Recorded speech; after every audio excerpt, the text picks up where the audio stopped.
I'm going to share with y'all traders, investors, a little mindset shift. It's going to help some of you a lot. Might help some of you a little. Some of you might not think it's helpful, but because it's not what you want to hear, but it will be. Yo, check them out. We got a little surf here. Ooh, a little bit. It's kind of messy. Okay, so this is a shift that I had. This is a statement. I am a prop firm. I am a prop firm. Okay? Now think about you are a prop firm. Think about starting your own prop firm on a small scale. Now, a lot of you guys really only know what a prop firm is from paying money to FTMO or something like that, and being on one side of it. I really recommend, I tell everyone who starts trading to read Market Wizards because it gives you a broader knowledge of the trading space. So through that, you're going to get exposed to prop traders, stories from prop traders. There's also some good books by Mike Bellafiore, who runs SMB Capital, which is one of the Wall Street prop firms. And there's also YouTubers such as Lit Nomad who just tell stories about trading prop firms. It just gives you an idea of what's going on in the inside and what's you're up against as a solo retail trader. We cannot all get into a prop firm and see what it is and the experience, but you can kind of put the pieces together of what it is. Okay, what is a prop firm? You have the founders who have some amount of capital. They either raised that capital, which we're going to come back to, or are continuing to raise capital. They pick and train talent and fund them. They may have a psychologist on site. They might have they definitely have a risk manager on the floor. They've got team meetings, they've got training, they've got different specialties. So when you understand how a prop firm works or what it's doing on an organizational level, you start to understand why, okay, me as a solo trader, I'm gonna have a hard time because of what I'm up against, right?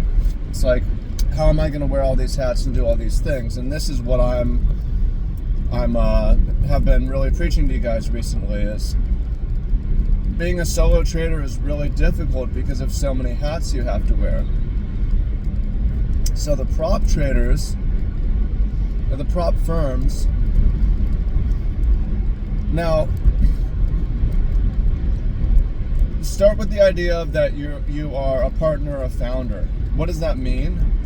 It means you have capital, or you can raise capital, or you can ongoing raise capital.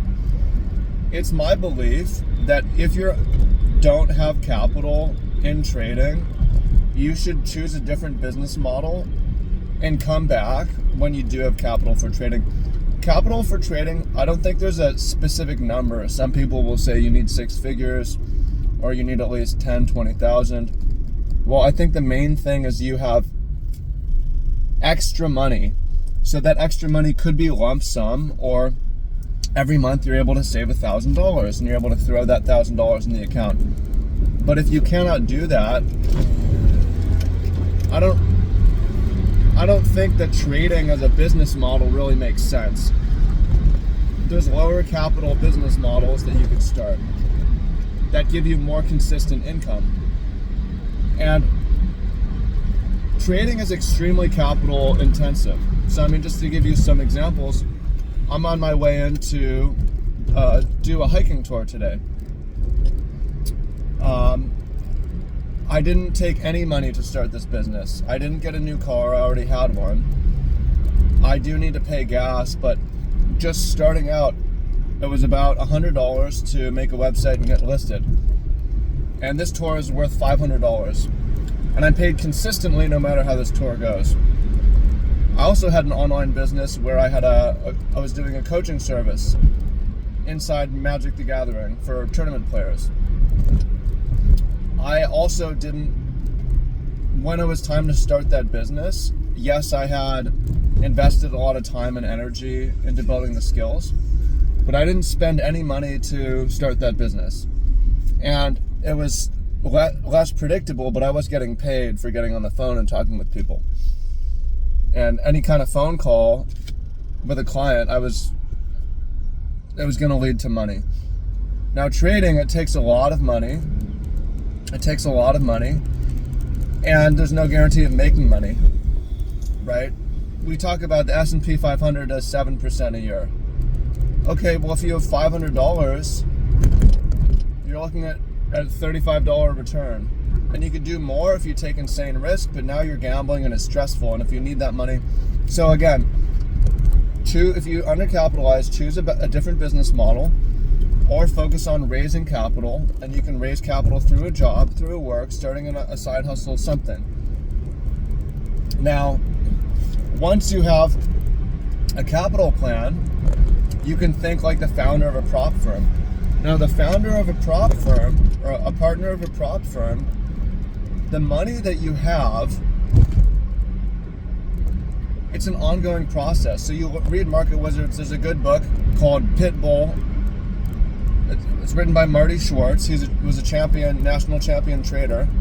And he talks about starting his fund and how he was wining and dining different people, writing sales letters, updates. It's not that different from selling a system. There's a lot of cynicism from, why would you ever sell a system? It must not work. And the truth is that raising capital is part of a successful trading business, because trading is just an amplifier, and you need an income stream too, or a large lump sum. So on Wall Street, these prop firm traders, they might hit escape velocity and stop taking money. That does happen. But for the most part, they're out there raising money, and they have a division that is talking to clients and is client facing. You look at The Big Short. Have you watched the movie The Big Short? Where Michael Burry, who's Christian Bale, he's talking to his investors, right? It's not very different from selling an indicator. It's the same thing, or selling a system. The difference is who you have access to. An average guy, outsider like me or you, it's easier to raise money. Maybe we have like a rich aunt or someone that we can manage money from, but even in that case, you need to get a money manager's license. But most of us, we don't know people who are very wealthy, and it's easier to go and sell a system. It's the same. I just want you guys to understand it's the same thing. There's the cynicism, and it's true the system might not work, but it's the same thing. Wall Street is doing this, and retail traders are doing this. The successful ones are raising money. Raising money is part of a successful trading business. So you're raising money. Yeah, most people have no idea what a trading business looks like. Draw out an org chart. I'm going to do that for you guys. I'm going to draw out an actual org chart of what a trading business looks like, because you guys have no idea. So, and it's taken me 5 years to piece it together, not by working there, but reading all these books and looking into the offices. So you say you're successful raising money. Well, let's back up a moment. In order to raise money, so these things are dependent on each other. In order to raise money, whether you're going and selling to institutional clients, investors, or retail traders, you need to have something to show them. So what you can have to show them is and this is actually first, before the raising of the capital, is some kind of system. And you can go about this in a couple ways. One of the ways is having a history, a live trade history. Another one is having a back-tested history and You gotta have a really deep understanding of the markets and how data works. Otherwise, it's gonna be, you might be able to sell, but you might not be able to deliver. So when I think I am a prop firm, I'm not thinking, at first I was like, I'm the trader. I'm just gonna trade. And then I realized there's this whole organization that needs to be around the trader, and I'm like, why don't I find the trader? So I was like, why don't I need to find some developers, find some quants. But now anytime it's rare, but I'm always looking out for new talent to fund.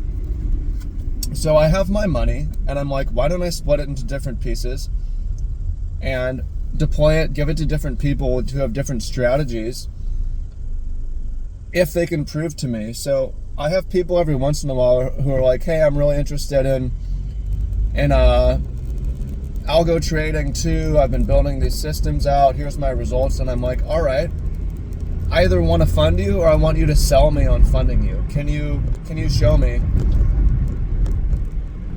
So this is the mindset. And once I have, understand their system, then I can also go out and market it. So I want you guys to understand, I have 2 different partnerships and systems now. I have an investing system called Market Timing Pro. It's really good. I developed it with a business partner and his dev. So there's 3 people going into the development of it. A lot of it's based on my ideas, but a lot of it's based on his ideas, and a lot of it is based on other people in our network tweaking it and saying, I like this.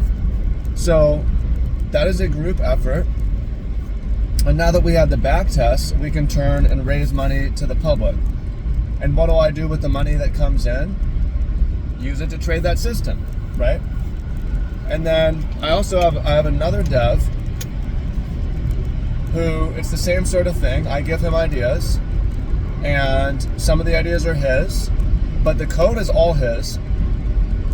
And then I have money trading in that system. That's the Crypto Bots, Crypto Edge Pro. And then I have him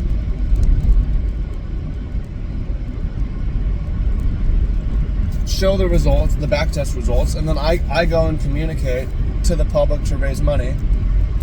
And I'm still looking. I'm looking. I don't have bots trading gold or the stock market index. And I'm prepared to wait a long time, but I'm looking for talent. And this is how I'm thinking. You got to think about what's your strong point, what's your weak point in a business, in an organization, right? If there's a lot of hats and there's a lot of things to do, which I'm saying, if you look at the org chart of a prop firm, there's a lot of different things. What are you good at? You can focus on that, and you don't have to do anything that you're not good at. So I'll tell you, for me, what I've realized, my biggest strengths are, I have 2: communication and concept. And my biggest weaknesses are 2. It's perfectionism and emotionalism, okay? So if I'm good at communication, this is why I'm on here and I'm talking to you. I'm doing education. I'm out there. I'm the guy raising money. I'm the sales guy on the phone. I'm the client-facing guy in the Discord. I'm coordinating with the devs. I'm acting like the team manager, because that's what I'm good at, communication. I understand incentives. So I'm doing all these sorts of things. I'm also good at concepts. So I'm not just seeing that, like, my experience as a trader and my background in what I've done before has made me good at understanding trading concepts.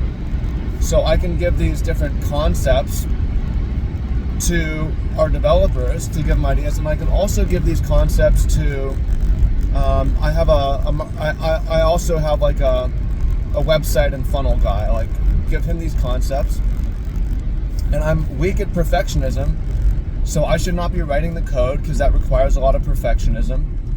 I should not be writing optimizing the funnel or the ads, because that requires perfectionism. So I give that to someone else on the team. I also should not be putting on the trades, because that requires perfectionism. And if emotionalism is a problem, that's another reason why I should be speaking to people, because their emotionalism can be a strength, but when trading, stress and anxiety and euphoria and greed is a major problem. So I don't need to be the trader in my trading business. I can, but I don't need to be. And I don't know that I should be. And you could look at it in a similar way. You might look at it and be like, I'm a perfectionist. You raise your hand. I am a perfectionist. I'm a robot. I don't have emotions. Okay, you should be the dev. You should be a quant in your trading business. Or you might say, I'm great at communication. I'm not good at concepts. I'm not very creative. That's totally fine. You don't have to be. In that case, you want to partner with people who are able to develop their own systems, but don't have the time or the interest in marketing, and you come and you do the marketing side. So we got these ambulances coming through. Okay, this isn't good. You know why it's not good? It's because I'm commuting right now, because this implies an accident. Hopefully not on the freeway that I'm on. Anyways, that's enough. I think you get the point. I'm just trying to illuminate the reality of what trading is. And I mean, you could also, so here's my pitch. You join our organization, and if you join MTP, you have a dev and a quant and a concept guy. It can be automated, or you can trade it in a simple way, but all you need to do is go out and raise capital. And you can raise capital. Another way to raise capital is have a job. Or another business. You go out and you raise capital. And it's the same thing that goes for the crypto bots. Is you can literally come in and join an established team and just focus on the capital side of things and simplify things in your life. So if you're interested in those things, there's links down below. Police. Wow, that's a lot of cop cars. I saw 6 cop cars and 1 ambulance. Anyways, I just hope you got something valuable from this. Nobody's talking about these things. Okay, appreciate y'all. Much love. Talk to y'all soon. Peace.